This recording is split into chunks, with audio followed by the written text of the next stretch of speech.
Are you currently stuck in the vicious cycle of going back and forth to the vet clinic for the same itchy skin, chronic ear infections, and anal gland infections?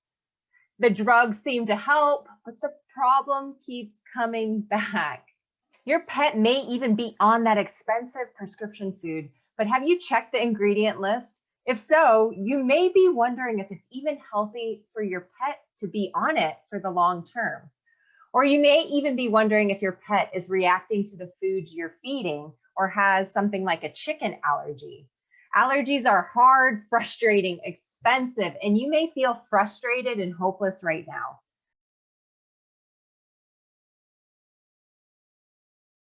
I'm Dr. Katie Woodley, holistic veterinarian and founder of The Natural Pet Doctor.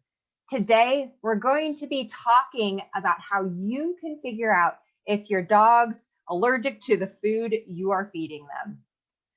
Food sensitivities are becoming more common in our dogs due to the way pet foods are processed and the chemicals that are present, like artificial colors, glyphosates, that are leading to increased inflammation and poor gut health in our dogs. Food sensitivities can show up as itchy skin, ear infections, anal gland issues, and excessive chewing of the paws. Usually these are affecting younger pups and older animals. Yep, the food you're feeding for the life of your pet can lead to a reaction down the road if you're not rotating proteins, brands, and adding in real foods to support optimal gut health. If you have an itchy pet and want to know if it's due to a food sensitivity, there are a couple things that you can do.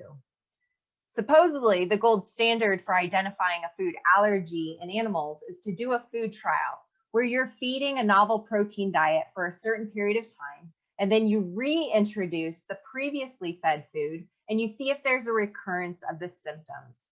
The novel protein is something you've never fed before, combined with a simple carbohydrate, and is fed as a home-cooked or a commercial diet.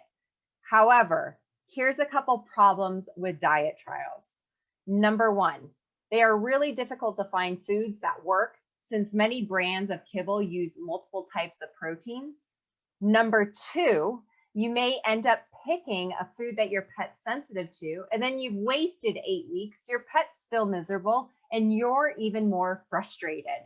And number three, hydrolyzed protein diets from your vet that are used for these food trials don't help that often. So why is that? Let's start with what a hydrolyzed diet is. Enzymatic hydrolysis is used to break down that protein like chicken into small peptides that are less likely to be allergenic. However, numerous studies actually show that pets still experience flare-ups while on these prescription foods, since there are numerous sensitivities to the other poor quality ingredients like soy or hydrolyzed liver that are present. And many of these foods have actually been shown to contain proteins and other ingredients that weren't listed on the label. There's also the problem with flavored medications like the monthly heartworm prevention that will affect the food trial, or other supplements that you may be giving if they have hidden proteins or flavorings. Food trials are hard and can be very frustrating. Everything comes back down to gut health. Allergies will not improve if you're not improving gut health. 70% of the immune system is in the gut, and it will be affected by the food you're feeding.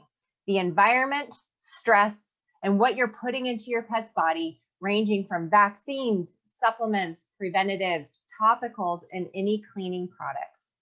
It's important to look at the food you're feeding your dog and learn how to read that pet food label.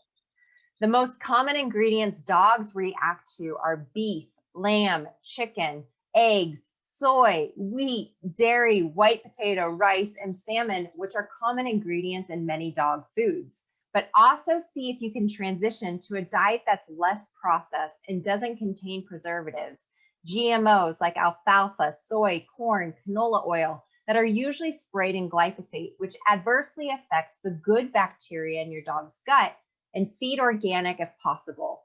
This is why many pets transition to a real food, less processed diet, like homemade or raw, experience resolution of their allergies. There are many natural remedies for cat and dog allergies that are safer in the long term than using conventional drugs that are only treating symptoms. It's time to figure out the root cause and get allergy relief for good for your dog. If you found this video helpful, click the like button and leave a comment below. As always, we love hearing from amazing pet parents like you. So if you have other pet health topics you'd like to hear about, make sure to leave a comment down below. Remember, you have the power to help your pet live a long and vibrant life. Together, we can make the change that's needed to help your dogs thrive naturally. Until next time, I'm Dr. Katie. Take care, pet parents.